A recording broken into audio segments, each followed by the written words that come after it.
സംസ്ഥാനത്ത് വീര്യം കുറഞ്ഞ മദ്യം വി.ഡി. സതീശൻ ഒഴുക്കാൻ പോകുകയാണ് എന്നാണല്ലോ ഈ അന്തംകമ്മികൾ പറഞ്ഞുകൊണ്ടിരിക്കുന്നത്. ഈ SFIക്കാർ DYFIക്കാരൊക്കെ നാടുനീളെ സമരം ചെയ്ത് പോലീസിന്റെ അടി വാങ്ങിക്കുന്നത് വി.ഡി. സതീശൻ വീര്യം കുറഞ്ഞ മദ്യം ഇതാ ഒഴുക്കാൻ പോകുന്നു. വീര്യം കുറഞ്ഞ മദ്യം അപകടകരമാണ്. വീര്യം കുറഞ്ഞ മദ്യം എന്ന് പറഞ്ഞാൽ ഈ പുതിയ യുവാക്കളെ, പുതിയ യുവതികളെ, കുട്ടികളെ ഒക്കെ ഇതിലേക്ക് ആകർഷിക്കും. അങ്ങനെ ഇവിടെ ആകെ മദ്യപാനികൾ നിറയും എന്നൊക്കെയാണ് ഇവർ പറഞ്ഞുകൊണ്ടിരിക്കുന്നത്. പക്ഷേ യഥാർത്ഥത്തിൽ വീര്യം കുറഞ്ഞ മദ്യം സംസ്ഥാനത്ത് വ്യാപകമാക്കണം എന്നുള്ള ആവശ്യം ആരുടേതായിരുന്നു എന്നറിയോ? നിങ്ങൾ വിചാരിക്കുന്ന പോലെ ഇത് MP രാജേഷോ അല്ലെങ്കിൽ പിണറായി വിജയനൊന്നല്ല. ഇതിന്റെ ആളാരാണെന്ന് വെച്ചാൽ സാക്ഷാൽ അപ്പൻ ഗോവിന്ദൻ എക്സൈസ് മന്ത്രിയായിരിക്കുന്ന കാലത്ത് ബക്കാടി കമ്പനിയിൽ നിന്ന് വന്ന കത്തിനെ കുറിച്ചൊക്കെ നമ്മൾ നേരത്തെ തന്നെ അറിവ് കിട്ടിയതാണ്. പക്ഷേ ഈ നിയമസഭാ സബ്ജക്ട് കമ്മിറ്റിക്ക് വളരെ കൃത്യമായി എന്തിനാണ് അബ്കാരി ചട്ടങ്ങളിൽ മാറ്റം വരുത്തിയത്, ഇവിടെ നേരത്തെ ഈ ഉദയഭാനു കമ്മീഷൻ നിർദ്ദേശിച്ചതനുസരിച്ച് വീര്യം കൂടിയ മദ്യത്തിന്റെ വ്യാപ്തി കുറയ്ക്കാൻ വീര്യം കുറഞ്ഞ മദ്യമാണ് ഉത്തമം. ഇതിനു വേണ്ടിയിട്ടാണ് 0.5% മുതൽ 20% വരെ വീര്യമുള്ള മദ്യം എന്ന് പറയുന്ന ഒരു പ്രത്യേക സെക്ഷൻ ഈ അബ്കാരി ചട്ടങ്ങളിൽ ഭേദഗതി വരുത്തിക്കൊണ്ട് ഇവിടെ അനുവദിച്ചത് എന്ന് വിശദീകരിക്കുകയാണ്. എന്ന് പറഞ്ഞാൽ വീര്യം കുറഞ്ഞ മദ്യത്തിന്റെ പ്രചാരകൻ ആരാണ്? അപ്പൻ ഗോവിന്ദനാണ്. ഇതിൽ പല ഒരു നാണക്കേടുണ്ടോ? നമ്മൾ സാധാരണ പറയാറുണ്ട് വെച്ചവടി മുഴുവൻ സ്വന്തം ആസനത്തിലാണ് കൊണ്ടുവന്ന്. ഇത് ആസനം കടന്നിട്ടുണ്ടല്ലോ. ഇന്റെ അപ്പൻ ഗോവിന്ദ, ഇനി അപ്പൻ ഗോവിന്ദെന്ന് വിളിക്കണ്ട, വീര്യം കുറഞ്ഞ മദ്യത്തിന്റെ ഗോവിന്ദൻ. എന്നിട്ട് ഉളുപ്പില്ലാതെ ഈ SFIക്കാർ പോയി കണ്ട് സമരം ചെയ്യാണല്ലോ. ഇതാ ഏറ്റവും പുതിയ വാർത്തയാണ് ഇന്ന് ഈ നമ്മുടെ ഓൺലൈൻ മാധ്യമങ്ങളിലൊക്കെ വന്നു കഴിഞ്ഞത്. അതായത് ഇയാൾ സബ്ജക്ട് കമ്മിറ്റിക്ക് കൊടുത്ത റിപ്പോർട്ട് എങ്ങനെയാണ്? സംസ്ഥാനത്ത് മദ്യനിരോധനം നടപ്പിലാക്കുന്നത് സംബന്ധിച്ച് പഠനം നടത്തിയ ഉദയഭാനു കമ്മീഷൻ വീര്യം കൂടിയ മദ്യം ഘട്ടം ഘട്ടമായി കുറച്ചുകൊണ്ട് വീര്യം കുറഞ്ഞ മദ്യ ഉപഭോഗത്തിലേക്ക് ജനങ്ങളെ കൊണ്ടുവരണമെന്ന് ശുപാർശ ചെയ്തിരുന്നു. അപ്പം ഗോവിന്ദൻ എഴുതുകയാണേ, സംസ്ഥാനത്ത് നിലവിൽ വിൽക്കുന്ന ഇന്ത്യൻ നിർമ്മിത വിദേശ മദ്യത്തിന്റെ വീര്യം 48.26% VV ആണ്. ഇതോടൊപ്പം തന്നെ 20% VV വരെ വീര്യമുള്ള മദ്യം ലഭ്യമാക്കിയാൽ വീര്യം കൂടിയ മദ്യത്തിന്റെ ഉപഭോഗം കുറയ്ക്കാൻ സാധിക്കുമെന്ന് സർക്കാർ കരുതുന്നു. ഏത് സർക്കാർ? പിണറായിയുടെ സർക്കാർ കരുതുന്നു. 2022-23 മദ്യനയത്തിൽ 20% വരെയുള്ള വീര്യം കുറഞ്ഞ മദ്യം വിപണനം നടത്തുന്നതിന് അനുമതി നൽകുന്നതിന് തീരുമാനമെടുത്തിരുന്നു. ഗോവിന്ദൻ സമ്മതിക്കാതെ തരമില്ല. അതൊക്കെ പബ്ലിക് ഡൊമൈനിൽ നമ്മൾ ലഭ്യമായ കാര്യങ്ങളാണ്. അപ്പൊ 22-23 മദ്യനയത്തിൽ ഈ 20% വരെ വീര്യമുള്ള മദ്യം അനുവദിക്കാമെന്ന് അനുമതി നൽകുന്നതിന് തീരുമാനമെടുത്തിരുന്നു. അതിന്റെ ഭാഗമായി 0.5% മുതൽ 20% വരെ വീര്യമുള്ള മദ്യം വിൽപ്പന നടത്തുന്നതിന് അനുമതി നൽകുന്നതിനായി വിദേശ മദ്യ ചട്ടങ്ങളിൽ ഭേദഗതി വരുത്തുന്നതിനുള്ള കരട് ചട്ടം തയ്യാറാക്കിയിരുന്നു. ഒക്കെ സമ്മതിക്കാണ് ഗോവിന്ദൻ. ഇതൊക്കെ നമ്മളാണ് ചെയ്തത്. ഇതൊക്കെ LDFകാരാണ് ചെയ്തത്. പ്രസ്തുത കരട് ചട്ടം നിയമസഭാ സബ്ജക്ട് കമ്മിറ്റിയുടെ പരിഗണനക്കായി സമർപ്പിക്കുന്നു. ഇത് നിയമസഭാ സബ്ജക്ട് കമ്മിറ്റിയുടെ പരിഗണനക്കായി സമർപ്പിക്കുന്നു എന്ന് MP ഗോവിന്ദൻ ഷൂ വരച്ചു. ഇനി നിങ്ങൾ എന്ത് കിടന്നിട്ടാ നിങ്ങൾ ഇങ്ങനെ മെഴുകുന്നത്? ഓരോരോ രേഖകൾ ഓരോ ദിവസം പുറത്തു വന്നുകൊണ്ടിരിക്കുകയാണ്. ഇതിന്റെ ഇടയ്ക്ക് ഇയാൾ പറഞ്ഞ ഈ കാര്യങ്ങളുണ്ടല്ലോ, ഇവരൊക്കെ പറയുന്നത് എന്താ പറയാ, പഴം പച്ചക്കറിയിൽ നിന്ന് ഉൽപ്പാദിപ്പിക്കുന്ന വീര്യം കുറഞ്ഞ മദ്യം തട്ടിപ്പ് കള്ളത്തരം അവർ പറയുന്നത്. ഇവരുടെ പുറത്തിറക്കിയ ചട്ടങ്ങളിൽ ഇത് സംബന്ധിച്ച് ഇവരിറക്കിയ ചട്ടങ്ങളിലോ ഇത് സംബന്ധിച്ചുള്ള ഇവരുടെ അറിയിപ്പുകളിലോ ഇവരുടെ ഈ ഉത്തരവുമായി സംബന്ധിച്ച കാര്യങ്ങളിലോ ഒന്നും തന്നെ ഈ പറയുന്ന ഹോർട്ടിവൈൻ എന്ന് പറയുന്നില്ല. ഹോർട്ടിവൈൻ കള്ളത്തരമാണ് ഇവർ പറയുന്നത്. ഇവര് പച്ചക്കറികളിൽ നിന്നും പഴങ്ങളിൽ നിന്നും, ഇത് നേരത്തെ തന്നെ പറഞ്ഞില്ലേ, ഏത് പച്ചക്കറി ഏത് പഴം ഇവിടെ അല്ലെങ്കിൽ തന്നെ മനുഷ്യന്മാർക്ക് ഇവിടെ തൊട്ടുകൂട്ടാൻ പച്ചക്കറി ഇല്ല. കറിവേപ്പിലയും പച്ചമുളകും വരെ തമിഴ്നാട്ടിൽ നിന്ന് വരണം. എന്ത് പഴം ഇവിടെ ഉൽപ്പാദിപ്പിക്കുന്നത് എനിക്ക് അറിയേണ്ടി ചോദിക്കുക. അപ്പൊ ഇവിടുത്തെ പഴങ്ങള്, പച്ചക്കറി, ഇതിൽ നിന്നൊക്കെ മദ്യം ഉണ്ടാക്കാം. എന്താ പറയുന്നത്? നിങ്ങൾക്ക് ഒരു സെൻസും ഇല്ല അങ്ങനെയൊക്കെ പറയാ. ഇനി അങ്ങനെ നിങ്ങൾക്ക് ഒരു ഭാവന ഉണ്ടായി തന്നെ ഇതിൽ വേണ്ടേ, ചട്ടങ്ങൾ വേണ്ടേ? ഞങ്ങൾ ഇതാ ചട്ടം ഭേദഗതി വരുത്തുന്നു പറയണ്ടേ? അബ്കാരി ചട്ടങ്ങളിൽ ഞങ്ങൾ ഇതാ ഭേദഗതി വരുത്തിക്കണം. അബ്കാരി ചട്ടങ്ങളിൽ ഭേദഗതി വരുത്തിയതിൽ പറഞ്ഞത് 5% മുതൽ 20% വരെയുള്ള ഒരു പ്രത്യേക കാറ്റഗറിയായി നിശ്ചയിച്ചിരിക്കുന്നു.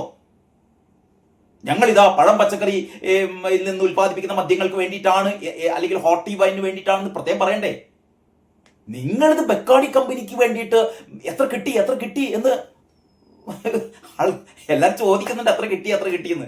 സതീശനല്ല കിട്ടിയത്, നിങ്ങൾക്കാണ് കിട്ടിയത്. നിങ്ങൾക്ക് എന്തിനൊക്കെ കിട്ടിയറിയോ? ഇവിടുത്തെ 29 ബാർ 905 ബാറാക്കുന്നതിൽ എത്ര കിട്ടി? ഈ സമയം 2 മണിക്കൂർ ദീർഘിപ്പിച്ചു കൊടുത്ത് പാതിരാവരെ മദ്യം വിൽക്കാം എന്ന് പറയുന്ന ഒരു നിയന്ത്രണങ്ങളിൽ അയവ് വരുത്തിയിലൂടെ എത്ര കിട്ടി? വിദേശ നിർമ്മിത വിദേശ മദ്യത്തിന്റെ ടാക്സ് ഏറ്റവും കുറച്ച് കൊടുത്തതിന് എത്ര കിട്ടി? ഈ ബാറുകളിൽ പുലർച്ചെ വരെ മദ്യം വിളമ്പാം എന്നുള്ളതിന് എത്ര കിട്ടി? ഇതാ ഏറ്റവും പുതിയ വിവരങ്ങൾ. പുതിയ ബാറുകൾ, അത് ഏതൊരു പത്രത്തിൽ കണ്ടല്ലോ, പുതിയ ബാറുകൾ അനുവദിച്ചു. ഓണേന്റെ തൊട്ട് മുമ്പ് പുതിയ ബാർ അനുവദിച്ചതിന്റെ ഒരു വാർത്ത ഞാൻ ഇതിലെ കണ്ടത്. മനോരമയിലാണോ മാതൃഭൂമിയിലാണോ നോക്കട്ടെ. ഇന്നത്തെ മനോരമയുടെ 9-ാം പേജിൽ കണ്ടോ, തിരഞ്ഞെടുപ്പിന് തൊട്ട് മുൻപ് അതിവേഗം 22 ബാറുകൾ. എന്റെ ഗോവിന്ദ എന്ന് വിളിക്കുന്ന മാതിരി വിളിച്ചു പോവുകയാണ്. മിന്നൽ ഫയൽ നീക്കം. ഈ ബഡ്ജറ്റ് ടാക്സ് ഫിക്സേഷന് വേണ്ടിയിട്ടേ ഈ സെക്രട്ടറിമാര് 6-7 സെക്രട്ടറിമാരുടെ അടുത്തുനിന്ന് ഈ മദ്യത്തിന്റെ, ഈ വീര്യം കുറഞ്ഞ മദ്യത്തിന്റെ ടാക്സ് നിശ്ചയിക്കാൻ വേണ്ടിയിട്ട് സതീശൻ എന്തോ വന്ദേ ഭാരതിന്റെ വേഗതയിൽ മിന്നൽ മുരളിയായിട്ട് ഈ ഫയല് എടുത്തു എന്നൊക്കെയാ പറയുന്നത്. ഇതാ അതിനേക്കാളും വേഗതയിലാണ് മിന്നൽ ഫയൽ നീക്കം. UDF സർക്കാർ അന്വേഷിക്കാൻ വേണ്ടി പോവുകയാണ്. 10 വർഷത്തിനിടെ ബാറുകൾ 29 നിന്ന് 903 ആണ്. അതാണ് യഥാർത്ഥ കണക്ക്. 905 അല്ല, 903. 29 നിന്ന് 903 ആക്കി. അതിന്റെ ശേഷമാണ് എന്ത് ചെയ്തത് അറിയാം? അതിവേഗം 22 ബാറുകൾ. ആ വാർത്ത എങ്ങനെയാണ്? നിയമസഭാ തെരഞ്ഞെടുപ്പിന് മുമ്പ് 2.5 മാസത്തിനുള്ളിൽ LDF സർക്കാർ സംസ്ഥാനത്ത് 22 പുതിയ ബാറുകൾ കൂടി അനുവദിച്ചു. നോക്കണേ, ഇതൊന്നും ആരും അറിഞ്ഞില്ലാന്ന് ഇവർ ചെയ്ത എന്ന് പറഞ്ഞ കേരളത്തെ മദ്യത്തിൽ മുക്കിയത് ഇടതുപക്ഷ സർക്കാരാണ് എന്നുള്ളത്. എന്നിട്ടിപ്പം വലിയ സന്മാർഗവാദികൾ സതീശൻ കൊണ്ട് വന്നപ്പോഴത്തേക്ക്, ഈ ടാക്സ് ഫിക്സ് ചെയ്തപ്പോഴത്തേക്ക്, വീര്യം കുറഞ്ഞ മദ്യത്തിന് അനുവാദം കൊടുത്തപ്പോഴത്തേക്ക് ഇവിടെ അതാ മദ്യപ്പുഴ ഒഴുക്കുകയാണ്. ഇങ്ങനെ കള്ളത്തരം പറയാൻ. ഇതാ ജനുവരിയിൽ 9, ഫെബ്രുവരിയിൽ 3, മാർച്ചിൽ 10 ബാറുകൾക്കാണ് ലൈസൻസ് നൽകിയത്. ഇത് വെറുതെ അവിടുന്ന് ഇവിടുന്ന് കിട്ടിയ വാർത്തയില്ലേ? VR പ്രതാപിന്റെ ബൈലൈനിലുള്ള വാർത്തയാണ്. പ്രവൃത്തി സമയം 1 മണിക്കൂർ ദീർഘിപ്പിച്ച് ഫെബ്രുവരിയിൽ എടുത്ത തീരുമാനം ഇതിന് പുറമെയാണ്. ഏതാണ്ട് ആ ഒരു കാലത്താണ്, അതായത് ബാറുകളുടെ പ്രവൃത്തി സമയം രാത്രി 11 മണി വരെ എന്നുള്ളത് 12 മണി വരെ ദീർഘിപ്പിച്ചു കൊടുത്തു. രാവിലെ 10 മണിക്ക് ബാറ് തുറക്കാന്ന് പറഞ്ഞു. അക്കൂട്ടത്തിൽ 22 ബാറുകൾക്ക് കൂടി അനുമതി കൊടുത്തു എന്നുള്ള ഞെട്ടിപ്പിക്കുന്ന വാർത്തയാണ് ഇതിലുള്ളത്. അതിന് പുറമെ ഞാൻ ഇപ്പോൾ പറഞ്ഞിട്ട് വന്ന നമ്മളെ ഗോവിന്ദന്റെ കാര്യമല്ലേ. ഗോവിന്ദന്റെ ഇന്നത്തെ മാതൃഭൂമിയിലും മനോരമയിലും 1-ാം പേജിൽ തന്നെ ഇപ്പം മനോരമ പറയുന്നത് പഴമല്ല, ആ മണമുള്ള സ്പിരിറ്റ് തന്നെ. ഇവര് പറയുന്ന മാതിരി പഴത്തുനിന്നൊന്നല്ല, ഇവര് ഈ വീര്യം കുറഞ്ഞ മദ്യം അതിനുള്ള പ്രൊവിഷൻ ഉണ്ടാക്കി വെച്ചത് ബെക്കാഡിനെ സഹായിക്കാൻ വേണ്ടി തന്നെയാണ്. ബെക്കാഡിനെയും വേറൊരു മദ്യ കമ്പനിയെയും. അത് മാതൃഭൂമിയിൽ കുറേ കൂടി വ്യക്തമായിട്ട് പറയുന്നുണ്ട്. നമുക്ക് ആദ്യം ഇത് നോക്കാം. ഇതിൽ പറയുന്നത് അറിയോ? പഴങ്ങളടക്കമുള്ളവയിൽ നിന്ന് മദ്യം ഉൽപ്പാദിപ്പിക്കാനാണ് ആലോചിച്ചത് എന്ന CPMന്റെ വിശദീകരണം തെറ്റ്. പോരെ? പഴങ്ങൾ, പച്ചക്കറികൾ, ധാന്യങ്ങൾ എന്നിവയിൽ നിന്ന് ഉൽപ്പാദിപ്പിക്കുന്ന വീര്യം കുറഞ്ഞ മദ്യത്തിന് അനുമതി നൽകാനാണ് LDF സർക്കാരിന്റെ കാലത്ത് ആലോചിച്ചത് എന്ന CPMന്റെ വിശദീകരണം തെറ്റാണെന്ന് രേഖ. ഈഥൈൽ ആൽക്കഹോളിന്റെ സാന്നിധ്യമുള്ളതും പഴങ്ങളുടെ അംശമില്ലാത്തതുമായ മദ്യം കേരളത്തിൽ വിൽക്കാനുള്ള അപേക്ഷകളാണ് ബെക്കാഡി, SDF ഇൻഡസ്ട്രീസ്, മറ്റേ കമ്പനിയുടെ പേര് SDF ഇൻഡസ്ട്രീസ് എന്നിവ മുൻ സർക്കാരിന് സമർപ്പിച്ചതെന്ന് രേഖകൾ വ്യക്തമാക്കുന്നു.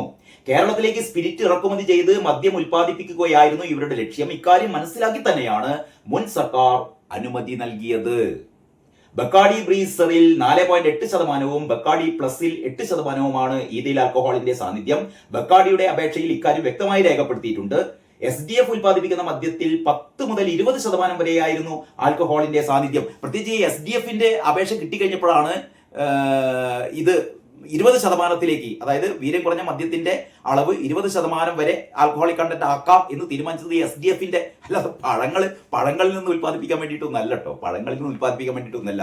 ഇത് ഈ SDFന്റെ അപേക്ഷ കിട്ടിയപ്പോഴാണ് 20% ആക്കിയത്. SDF ഉൽപ്പാദിപ്പിക്കുന്ന മദ്യത്തിൽ 10 മുതൽ 20% വരെയായിരുന്നു ആൽക്കഹോളിന്റെ സാന്നിധ്യം. ഇതിൽ പഴങ്ങളല്ല, മറിച്ച് പഴവർഗ്ഗങ്ങളുടെ ഫ്ലേവർ ആണ് ചേർത്തിരുന്നത്. അതായത് പഴവർഗ്ഗങ്ങളുടെ ഫ്ലേവർ ചേർത്ത മദ്യം. ഇതാണ് ബക്കാഡി ബ്രീസർ, ബക്കാഡി പ്ലസിലൊക്കെ വ്യത്യസ്ത പഴവർഗ്ഗങ്ങളുടെ ഫ്ലേവറിലാണ് ഇവർ ഇതൊക്കെ ഇറക്കുന്നത്. എന്നിട്ട് ഇപ്പോൾ പറയുന്നത് ഞങ്ങളുടെ നാട്ടിൽ ഇവിടെ ഇല്ലാത്ത പഴം, ഇല്ലാത്ത പച്ചക്കറി ഇതിൽ നിന്നാണ് ഇറക്കാൻ പോകുന്നത്. മാതൃഭൂമിയിലാണ് കുറെ കൂടി അതിന്റെ എന്താ പറയാ ഉള്ളിലേക്ക് ഇറങ്ങിയ വാർത്തകൾ. അതിങ്ങനെയാണ്: വീര്യം കുറഞ്ഞ മദ്യത്തിന്റെ പേരിൽ സ്പിരിറ്റ് കലക്കി വിൽക്കാനും ഇടത് സർക്കാരിന്റെ അനുമതി. എന്തൊക്കെയാണല്ലേ ഈ പാവൊക്കെ വരെ ഇവിടെ കൊണ്ടിട്ട് തീർക്കുക. എന്നിട്ട് ഇത് നല്ല രസം, ഇത് പറയണ്ടെന്നാൽ ഇത് 1, 2 അല്ലാതെ ഇപ്പൊ PM ശ്രീ പദ്ധതിയിൽ ഒപ്പിട്ടത് ഇടതുപക്ഷ സർക്കാരാണ്. എല്ലാവരും തെളിഞ്ഞ കാര്യമാണ്. ഈ ഒപ്പിട്ടത് ഇതിന്ന് ഒരിക്കലും പിന്മാറാൻ പറ്റില്ല എന്ന് അറിഞ്ഞുകൊണ്ടാണ് ഒപ്പിട്ടത്. എന്നിട്ട് പറയാണ് ഞങ്ങളത് പിന്മാറി. അവസാനമാണ് കള്ളത്തിന് പിടിച്ച് പിന്മാറിയിട്ടില്ല. സതീശൻ പറഞ്ഞു നിങ്ങൾ പിന്മാറിയതായി കത്ത് കൊടുത്തിട്ടില്ല. അപ്പോൾ നീ സതീശൻ നുണയനാണ് കത്തുക. ആ കത്തിൽ എന്തേലും പിന്മാറി എന്ന് പറയുന്ന കത്തല്ല. ആ കത്തിലുള്ളത് താൽക്കാലികമായി ഞങ്ങൾ ഇതിൽ നിന്ന് ഒന്ന് വിട്ടുനിൽക്കുന്നു, താൽക്കാലികമായി ഒന്ന് മാറി നിൽക്കുന്നു കേട്ടോ. അത്രേ പറഞ്ഞിട്ടുള്ളൂ. താൽക്കാലികമായി മാറി നിൽക്കുന്നു. അതായത് ഞങ്ങൾ ഇതിൽ നിന്ന് പിന്മാറി എന്ന് പറഞ്ഞിട്ടേ ഇല്ല. അപ്പം PMCയിൽ ഒപ്പിട്ടു, ഞങ്ങൾ ഇതിൽ നിന്ന് പിന്മാറി എന്ന് പറഞ്ഞിട്ടില്ല. എന്നിട്ട് ഇതിന്റെ കുറ്റം മുഴുവൻ ഇപ്പൊ ആരുടെ തലയിൽ? സതീശന്റെ തലയിൽ, UDF മന്ത്രിസഭയുടെ തലയിൽ. അവരാണ് ഇപ്പൊ PM. അവർക്ക് വേറെ ഒന്നും ചെയ്യാനില്ല. ഇവർ ഒപ്പിട്ട് കഴിഞ്ഞു. ഇനി പിന്മാറാൻ പറ്റില്ല VD സതീശൻ വിചാരിച്ചാലും. അതാണ് അതിന്റെ യാഥാർത്ഥ്യം. വെച്ചവെടി മൂട്ടിൽ കുടുങ്ങി, ആസനം പൊള്ളി. അപ്പോഴാണ് അപ്പോഴത്തേക്ക് മദ്യം വന്നത്. മദ്യത്തില് വീര്യം കുറഞ്ഞ മദ്യം ഇവിടെ വിൽപ്പന നടത്താം എന്നുള്ള രീതിയിലുള്ള ഭേദഗതി വരുത്തി.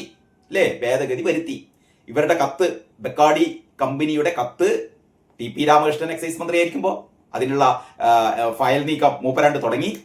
അത് കഴിഞ്ഞിട്ട് ഒന്ന് സ്പീഡപ്പ് ആക്കാൻ വേണ്ടിയിട്ട് ഇതിനുള്ള പ്രത്യേക പ്രൊവിഷൻ രൂപീകരിക്കാൻ വേണ്ടിയിട്ട് ആരുടെ അടുത്ത്? നമ്മളെ അപ്പഗോവിന്ദന്റെ അടുത്ത്. അപ്പഗോവിന്ദൻ അതിനുള്ള ഒപ്പിട്ട് അതിനുള്ള കാര്യങ്ങൾ ചെയ്യാൻ വേണ്ടി പറഞ്ഞു. അത് കഴിഞ്ഞിട്ട് അവസാനം MP രാജേഷിന്റെ അടുത്ത്. ഇവരെല്ലാവരും കൂട്ടുപ്രതികളാണ്. ഇപ്പൊ എന്നിട്ട് ഇവര് വലിയ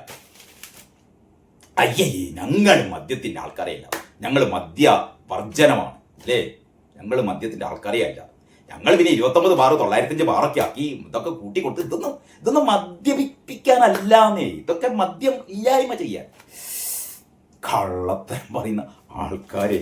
അപ്പൊ നോക്കിയാട്ടെ, സ്പിരിറ്റ് കലക്കി വിൽക്കാനും ഇടതു സർക്കാരിന്റെ അനുമതി. സ്പിരിറ്റ് കലക്കി വിൽക്കാനും അനുമതി, അല്ലാതെ പഴത്തുനിന്ന് പ്രോസസ് ചെയ്യാനല്ല കേട്ടോ. വീര്യം കുറഞ്ഞ മദ്യത്തിന്റെ മറവിൽ സ്പിരിറ്റിൽ ഫ്ലേവർ ചേർത്ത് വിൽക്കാനുള്ള മദ്യക്കമ്പനിയുടെ അപേക്ഷയ്ക്കും ഇടത് സർക്കാർ അംഗീകാരം നൽകിയിരുന്നു. ഇത് ഗുരുതര പ്രത്യാഘാതം ഉണ്ടാക്കുമെന്ന് അന്ന് എക്സൈസ് കമ്മീഷണർ S അനന്തകൃഷ്ണൻ ചൂണ്ടിക്കാട്ടിയിട്ടും പരിഗണിച്ചില്ല. അന്നത്തെ എക്സൈസ് കമ്മീഷണർ അനന്തകൃഷ്ണൻ ചൂണ്ടിക്കാണിച്ചു, ഇങ്ങനെ ചെയ്യാൻ പാടില്ല. അനന്തകൃഷ്ണന്റെ ഒരു പ്രത്യേക ഒരു ബോക്സ് ഇതിനകത്തുണ്ട്. അതിങ്ങനെയാണ് എക്സൈസ് കമ്മീഷണർ അന്ന് പറഞ്ഞത്. ഇങ്ങനെയാണ്, അതായത് ഇറക്കുമതി ചെയ്യുന്ന സ്പിരിറ്റിൽ പഴവർഗ്ഗങ്ങളുടെ ഫ്ലേവർ ചേർത്ത് 10% മുതൽ 20% വരെ വീര്യമുള്ള മദ്യം നിർമ്മിച്ച് കുറഞ്ഞ നികുതിയും ഡ്യൂട്ടിയും ചുമത്തി വിതരണം ചെയ്യുന്നതിനുള്ള പ്രപ്പോസലാണ് SDF മന്ത്രിക്ക് നൽകിയത്. ഇത്തരം മദ്യം വിതരണം ചെയ്യുന്ന സാഹചര്യം വന്നാൽ ചാരായം പോലെ വിറ്റഴിക്കാൻ കാരണമാകും S അനന്തകൃഷ്ണൻ പറഞ്ഞു. പക്ഷേ ഗോവിന്ദൻ കേട്ടില്ല. ഗോവിന്ദൻ പറഞ്ഞ അനന്തകൃഷ്ണനോട് പറഞ്ഞു, പോയി പണിയൊക്കെ പറഞ്ഞു, ഞാൻ പറയുന്നതിനനുസരിച്ച് ചെയ്താൽ മതി, അല്ല തന്റെ അഭിപ്രായം വേണ്ടാന്ന് ആരാ പറഞ്ഞത്? നമ്മളെ സാക്ഷാൽ അപ്പം ഗോവിന്ദൻ അതാണ് പറയുന്നത്. അങ്ങനെ ഇത് ഗുരുതരമായ പ്രത്യാഘാതം ഉണ്ടാക്കുമെന്ന് എക്സൈസ് കമ്മീഷണർ S അനന്തകൃഷ്ണൻ ചൂണ്ടിക്കാട്ടിയിട്ടും പരിഗണിച്ചില്ല.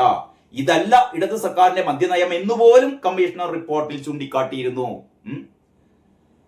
8% ആൽക്കഹോൾ അടങ്ങുന്ന മദ്യത്തെയാണ് വീര്യം കുറഞ്ഞ വിഭാഗത്തിൽ എക്സൈസ് കമ്മീഷണർ ഉൾപ്പെടുത്തിയത്. അപ്പൊ എക്സൈസ് കമ്മീഷണർ 8% മദ്യത്തെ അല്ല, 8% പോരാ, 8% ഈ ബക്കാഡിക്ക് 8% മതി.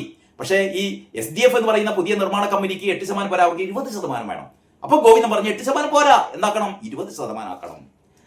8% ആൽക്കഹോൾ അടങ്ങുന്ന മദ്യത്തെയാണ് വീര്യം കുറഞ്ഞ വിഭാഗത്തിൽ എക്സൈസ് കമ്മീഷണർ നേരത്തെ ഉൾപ്പെടുത്തിയത്. എന്നാൽ ഇത് തിരുത്തിച്ച് 20% വരെ ഈ വിഭാഗത്തിൽ ഉൾപ്പെടുത്തിയാണ് കഴിഞ്ഞ സർക്കാർ വിജ്ഞാപനം ഇറക്കിയത്. പോരെ. ബക്കാഡി കമ്പനിയാണ് വീര്യം കുറഞ്ഞ മദ്യത്തിന് വിൽപ്പന അനുമതി നൽകണമെന്ന് കാണിച്ച് 2016 മുതൽ സർക്കാരിന് കത്ത് നൽകിയിരുന്നത്.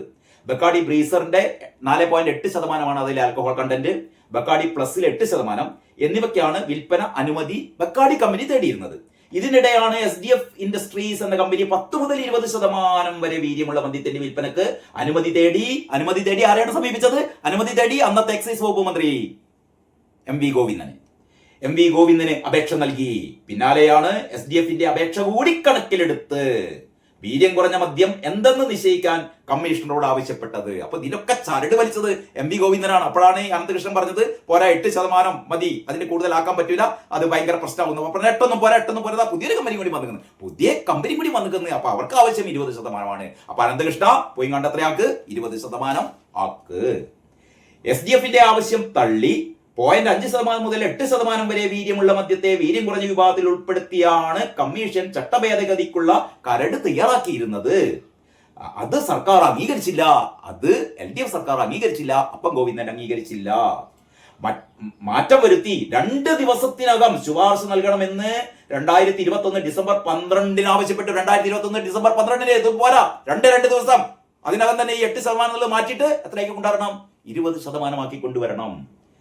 SDF ഇൻഡസ്ട്രീസ് നൽകിയ അപേക്ഷയിൽ 10 മുതൽ 20% വരെ വീര്യമുള്ള മദ്യം വീര്യം കുറഞ്ഞ ഗണത്തിൽപ്പെടുത്തി വിപണനത്തിനാണ് അനുമതി തേടിയിരുന്നത്. വീര്യം കുറഞ്ഞ മദ്യത്തിന് വ്യക്തമായ നിർവചനം നൽകി ലഭ്യമാക്കണം എന്നുകൂടി വ്യക്തമാക്കിയായിരുന്നു കത്ത്. സർക്കാർ സമ്മർദ്ദം ചെലുത്തിയതോടെയാണ് 20% വീര്യമുള്ള മദ്യം ഉൾപ്പെടുത്തി ചട്ട ഭേദഗതി നിലവിൽ വന്നത്. സംഭവം ക്ലിയർ ആയില്ലേ? അതായത് പഴം പച്ചക്കറിയിൽ നിന്നും ഇനിയും അമ്മാതിരി ഉഡായിപ്പ് എന്താ പറയാ, നിങ്ങളുടെ ന്യായീകരണമായിട്ട് വരണ്ട.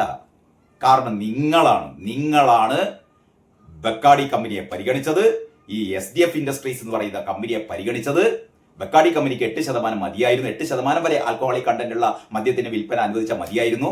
അതിനനുസരിച്ചാണ് ആദ്യം തന്നെ എക്സൈസ് കമ്മീഷണർ അതിനുള്ള നീക്കമൊക്കെ തുടങ്ങിയത്. അപ്പം ഗോവിന്ദൻ പറഞ്ഞു പോരാ, വേറൊരു കമ്പനി കൂടി വന്നിട്ടുണ്ട്. ആ കമ്പനി എത്ര പറഞ്ഞത്? 20% വരെ വേണമെന്ന് പറയുന്നു. അപ്പൊ മോനെ അനന്തകൃഷ്ണ പോയിട്ട് എത്രയാക്ക് ഈ 8% എന്നുള്ളത് മാറ്റി 20% വരെ ഉള്ള ഒരു മദ്യവിഭാഗം, അങ്ങനെ ഒരു മദ്യവിഭാഗം അവസാനം ഇവര് ചട്ടങ്ങളിൽ ഭേദവരുത്തി വന്നു. ഇതാണ് ഏറ്റവും ഞാൻ ആദ്യം പറഞ്ഞ ഈ നിയമസഭാ സബ്ജക്ട് കമ്മിറ്റിക്ക് മുമ്പിലും വളരെ വളരെ വിശദമായ ഒരു കുറിപ്പ് തന്നെ ഗോവിന്ദൻ ഇറക്കി. എന്താ ഗോവിന്ദൻ ഇറക്കിയത്? അതായത് നമ്മുടെ സംസ്ഥാനത്ത് എന്താ വേണ്ടത്? വീര്യം കുറഞ്ഞ മദ്യമാണ് വേണ്ടത്. ആരാ പറയുന്നത്? ഗോവിന്ദനാണ് പറയുന്നത്. എന്താ പറയാ, ഏത് റിപ്പോർട്ടിനെ അടിസ്ഥാനമാക്കിയാ പറയുന്നത്? നേരത്തെ ഈ ഉദയഭാനു കമ്മീഷൻ റിപ്പോർട്ടിൽ അങ്ങനെ ഒരു പരാമർശമുണ്ട്. അതായത് വീര്യം കൂടിയ മദ്യത്തിന്റെ അളവ് നിയന്ത്രിക്കാൻ അല്ലെങ്കിൽ അതിന്റെ വ്യാപ്തി കുറയ്ക്കാൻ നമുക്ക് എന്ത് വേണം? വീര്യം കുറഞ്ഞ മദ്യം വേണം. അപ്പൊ അതുകൊണ്ട് നമ്മളാണ് വീര്യം കുറഞ്ഞ മദ്യത്തിന്റെ സൃഷ്ടാക്കൾ. ഇനി നിങ്ങൾ കിടന്ന് ഉരുണ്ടിട്ടൊന്നും ഒരു കാര്യമില്ലടോ. ഇനി നിർത്തിക്കൂടെ? നിങ്ങൾ ആ SFI പിള്ളേരോട് നിർത്താൻ പറ.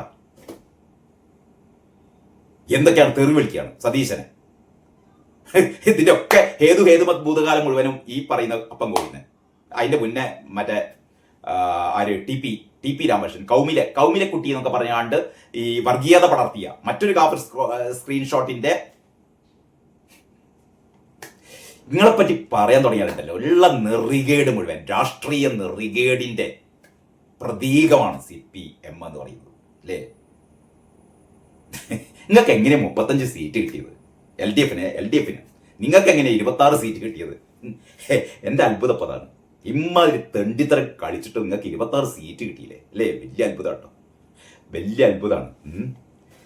ഏതായാലും ഇനിയും വരില്ലോ തെരഞ്ഞെടുപ്പ്. അപ്പോഴത്തേക്ക് പിന്നെ CPM ഉണ്ടാവില്ല. കാരണം കാരണഭൂതം പുതിയ വാർത്ത.